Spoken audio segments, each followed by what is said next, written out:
Bonjour, attaquons maintenant la section 1.2. Si on veut décrire le mouvement, un autre paramètre fondamental, bien entendu, c'est la vitesse. La vitesse décrit comment la position d'un objet varie avec le temps.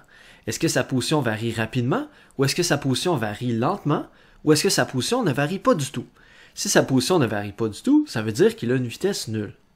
Si sa position varie rapidement, ça veut dire qu'il a une grande vitesse. Supposons qu'on a un mobile qui fait le trajet désigné par la flèche verte. Au temps 0, il est ici à la position 1 mètre et au temps 3 secondes, il est rendu à la position 4 mètres. Sachant ces deux informations, on peut calculer c'est quoi la vitesse moyenne avec laquelle cet objet s'est déplacé. Alors pour calculer la vitesse moyenne, qu'on appelle VMOY, donc pour MOY pour moyenne bien entendu, donc vitesse moyenne, on va simplement faire la division, la distance divisée par le temps. Alors ça, en particulier, c'est ce qu'on appelle la vitesse scalaire moyenne. Donc on prend la distance parcourue divisée par le temps.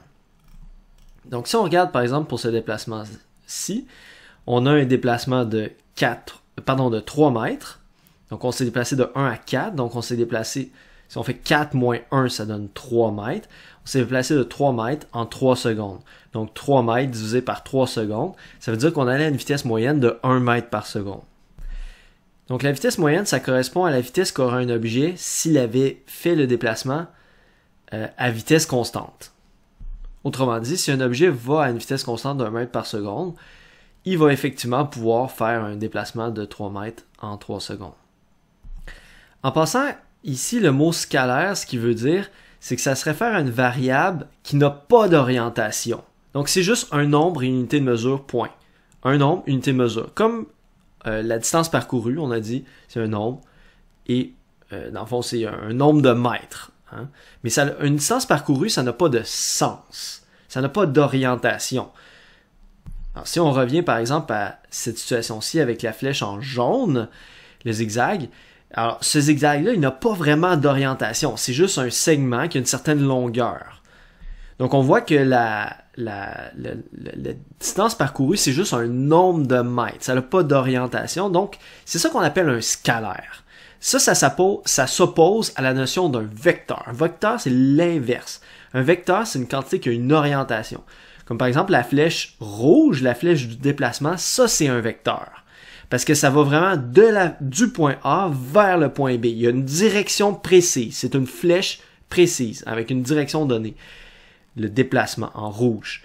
Tandis que la distance parcourue, le chemin en jaune, n'a pas d'orientation. C'est ça qu'on appelle un scalaire. Je vous donne d'autres exemples. Si on prend la température, je dis il fait 20 degrés Celsius dans la pièce. Est-ce que ça a une orientation? Non, c'est un scalaire. Si je vous dis ce cube, ou par exemple ce contenant de lait a un volume de 1 litre. Est-ce que ça a une orientation? Est-ce que je peux dire 1 litre par là? 1 litre vers le haut, 1 litre vers le bas? Non, ça n'a aucun sens. Donc ça n'a pas d'orientation, c'est un scalaire. Le volume, c'est un scalaire. Une masse, c'est un scalaire. Une température, c'est un scalaire. Donc c'est des quantités qui n'ont pas d'orientation. L'inverse d'un scalaire, c'est un vecteur. Un vecteur, c'est une quantité qui a une orientation, comme un déplacement, comme une poussée, une force. Quand je pousse dans une direction précise, ça a un sens. Une vitesse, quand j'ai une vitesse, je me déplace dans une direction précise, c'est un vecteur.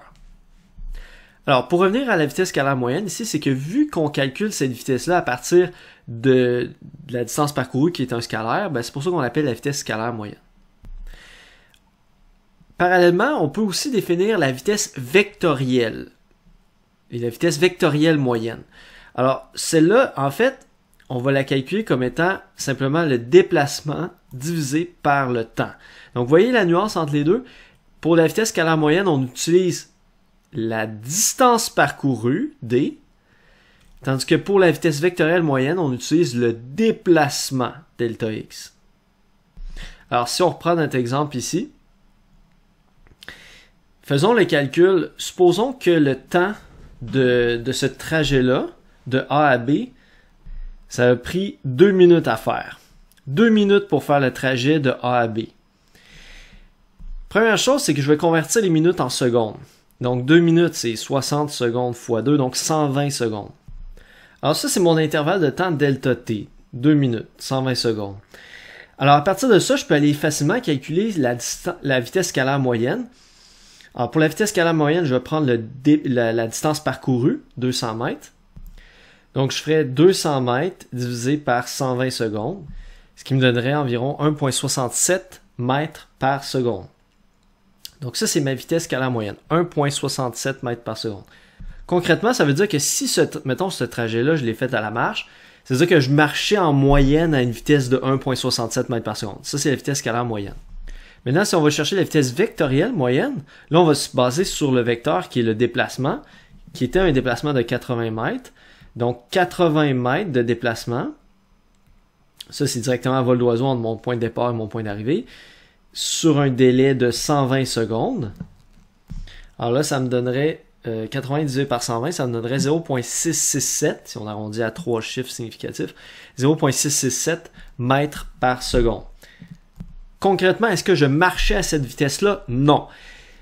Ce que cette vitesse-là veut dire, c'est que si j'avais fait le trajet de A à B, si à la place d'avoir suivi le chemin en jaune, si j'avais suivi le trajet en rouge, si j'avais pu marcher par-dessus les maisons, là, comme si j'étais un fantôme finalement, puis j'avais pu juste comme traverser les objets comme si de rien n'était, puis j'avais pu faire le trajet directement en ligne droite, ben j'aurais pu faire ce trajet-là à une vitesse de 0,667 mètres par seconde. Autrement dit, j'aurais pas été obligé de marcher aussi vite, parce que le trajet que j'aurais eu à faire aurait été plus court, donc 80 au lieu de 200 mètres. Donc, j'aurais pu marcher plus lentement à une vitesse de 0,667 si j'avais pu aller directement du point A au point B. Alors, pour l'instant, on parlait de vitesse moyenne. Parlons maintenant de la vitesse instantanée.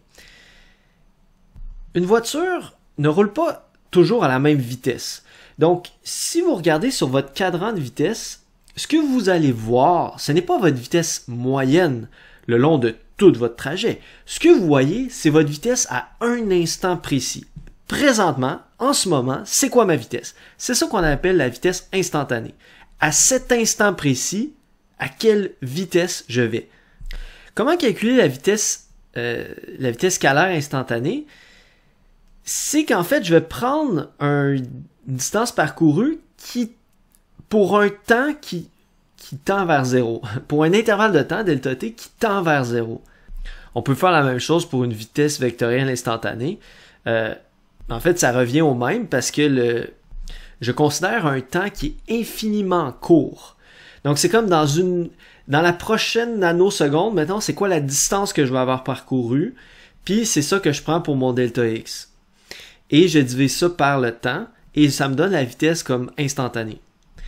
Quand on dit que le delta t, l'intervalle de temps, tend vers 0, ça ne veut pas dire qu'il est égal à 0. Ça veut dire c'est un intervalle de temps très petit qui est proche de 0, mais qui n'est pas 0. Intègre dans ce cours-ci, quand on utilise le mot vitesse sans autre précision, ça veut dire la vitesse vectorielle instantanée. Alors, comme on disait, un indicateur de vitesse sur une voiture, ça indique la vitesse scalaire instantanée, donc la vitesse à un instant précis, c'est-à-dire au moment actuel. Donc, par exemple, à l'instant illustré, la voiture va à une vitesse instantanée de 60,1 km/h. Définissons maintenant le changement de vitesse. Donc, le changement de vitesse ou la variation de vitesse, c'est la différence entre la vitesse finale et la vitesse initiale.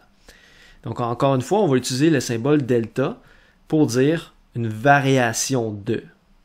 Dans ce cas-ci, une variation de vitesse. Quand la vitesse est dans le même sens que le gain de vitesse, à ce moment-là, j'ai une accélération. J'ai un gain de vitesse. Lorsque ma variation de vitesse est dans le sens inverse de ma vitesse, j'ai une perte de vitesse. Comme c'est le cas dans la situation B et C. Autrement dit, le vecteur vert et le vecteur rouge, ici, vous voyez, sont inverses l'un à l'autre. Donc ça, c'est signe qu'on est en train de perdre la vitesse dans ces deux situations-là. Tandis que ici, le gain de vitesse, la variation de vitesse en vert est la vitesse ou le déplacement en rouge sont dans le même sens. Donc ça, c'est un gain de vitesse. Même chose ici en D, un gain de vitesse.